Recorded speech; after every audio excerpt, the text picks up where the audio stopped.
Chapter 15. Papa and Brainy were still trying to get a stargazer off the wall display. They were precariously perched high on the big bear's nose, but still they couldn't reach the telescope. Brainy analyzed the situation. Technically, when loading cargo on the head of a bear... Papa cut him off. Brainy, just pull. As Brainy reached forward, teetering toward the stargazer, something came swinging down from overhead, snatched the telescope, and landed safely on the bear's snout. It was Gutsy. Ahoy, mateys, he greeted. What are you waiting for? We're drawing a crowd. In an instant, they were surrounded by a group of kids who had spotted Gutsy soaring through the air and were now pursuing him. Show off, Brainy muttered. Squinting at the children, Papa realized what was going on. Oh dear, they think we're toys. Hold on to your hats, boys. It's about to get grisly, Gutsy said as the first kid rammed into the bear. The bear shook wildly. Hold on to his ears, Brainy quickly suggested. Just hold on to that stargazer, Papa told Gutsy. So many kids were shoving the bear that it began to tremble, then tip. Ah! Gutsy, Brainy, and Papa all screamed as the bear crashed down. Displays fell like dominoes. Toys, stuffed animals, and games splattered across the floor. The kids were scrambling over the cascade of toys, desperate to get to the Smurfs. Using the bear as a springboard, the three Smurfs bounced. Gutsy quickly found a skateboard and pulled Brainy and Papa onto it. Come on, Smurfs! Go, go, go! Papa chanted as they rolled out of the crowd of greedy kids. Gutsy steered the skateboard. I'll have you at ramming speed in no time. Hold on! Brainy looked over his shoulder. I think we lost them. Duck! Gutsy commanded as he navigated under a toy display. Brainy didn't lower his head fast enough, and it smacked right into the shelving.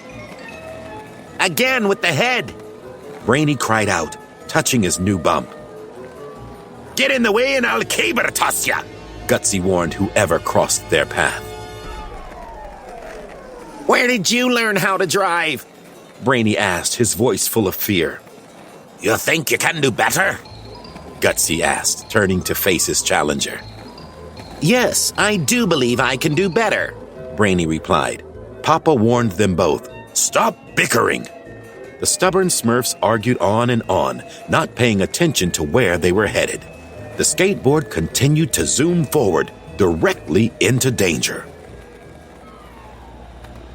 Gargamel had arrived on the second floor of the store and was eager to put his Smurf vacuum even further to the test. Foop, foop. Brainy and Gutsy were immediately sucked up into the leaf blower. Two more, Gargamel cackled cheerfully. Brainy! Gutsy! Papa called out to them. He had managed to lose Gargamel for a moment by sliding under a shelf, but just for a moment. Papa, Gargamel growled, setting out to catch the most important Smurf of all. At that very moment, Grace stepped into the aisle and saw Gargamel standing there with his vacuum aimed to suck. Frightened by the sight, she turned to run, but Smurfette, who had poked her head out of Grace's purse, caught someone's attention. Grace, Smurfette warned, but it was too late. Meow! Azrael howled, leaping into Grace's shoulder and knocking the purse from her hand. Smurfette tumbled out, and seeing Azrael, began to run. No! Grace shouted. You again? Get your paws off me! Smurfette snapped at the mean cat.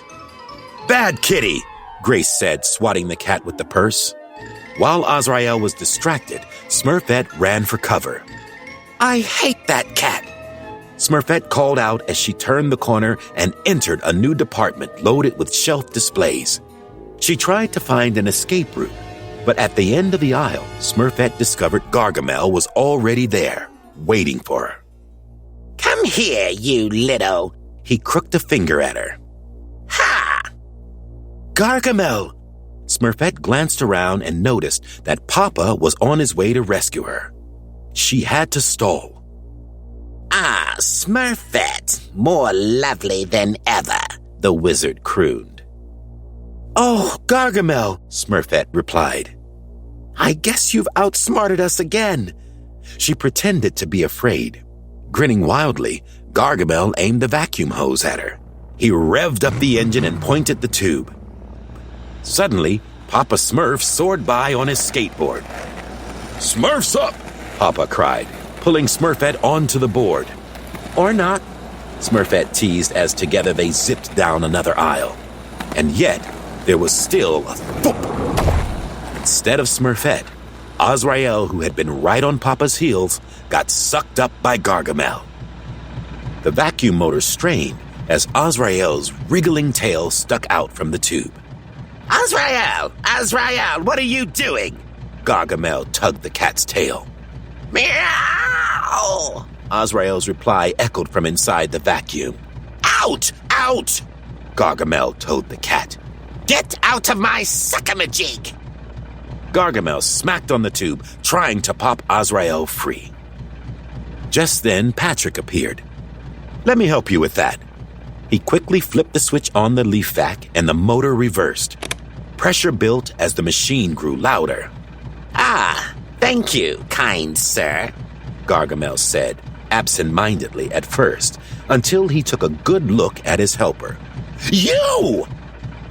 As he realized who it was, the vacuum tube jolted to the side. Azrael shot out as if from a cannon. Meow! The cat cried as he slammed into a display of merchandise. Gargamel was blown backward by the force of the leaf blower, expelling the cat. 3 Smurfs also shot out of the vacuum. Brainy shouted as he popped out. Yahoo! Gutsy enjoyed his second cannon ride of the day. Ow! Grouchy moaned. Oof! The wizard grunted as the force from the leaf blower hurtled him back into the open elevator. The doors closed with a gentle ding. Grace sidled up behind Patrick, who was standing in front of the elevator doors. Impressive, she remarked, complimenting his rescuing skills. Patrick blushed. Thanks. I'll get the Stargazer, Grace told him. I'll go get the Smurfs. From underneath a pile of lunchboxes, Azrael meowed softly. The elevator made its way to the first floor, and by the time the doors reopened, the police had arrived. Still struggling with the blowing motor, Gargamel bumbled out of the elevator. That's him, the gardener pointed at Gargamel. He took it right off my back, leaf blower thief! A cop lifted Gargamel to his feet and began to make the arrest. Please stand up, sir. The toy store staff and customers crowded around to watch. You're going downtown, a second officer said. Unhand me! Gargamel tried to pull away. Do not resist, the second officer warned Gargamel as the first officer attempted to link Gargamel's wrists with handcuffs.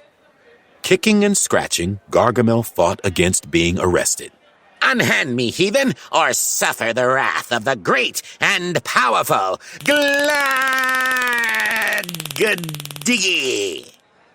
The second cop ended Gargamel's rant by zapping the wizard with a taser, forcing him into a deep sleep.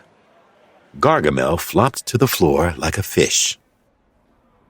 Later, after the Smurfs were all safely back in Patrick and Grace's apartment, Papa stood out on the fire escape using the telescope to chart stars and make calculations. All around Papa, Clumsy's plants had begun to sprout in their pots.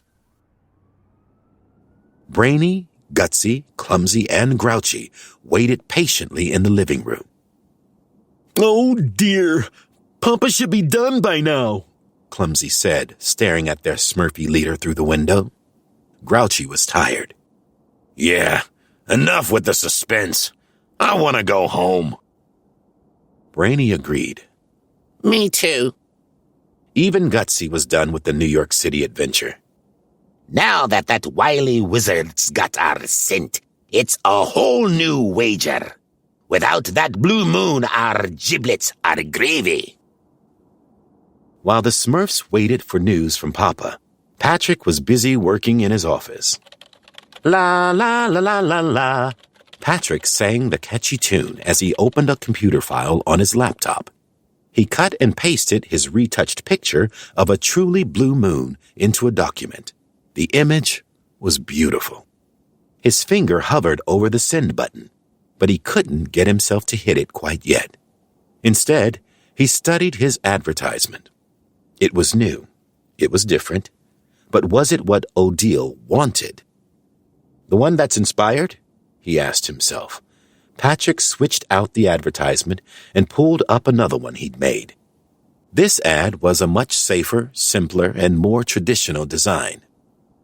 Or the one that won't get me fired. He went with the less risky choice and attached the safer design to an email. Then Patrick typed a message to Odile. Odile, pending your approval, it's ready to go to the billboard agency. Patrick sent the advertising copy.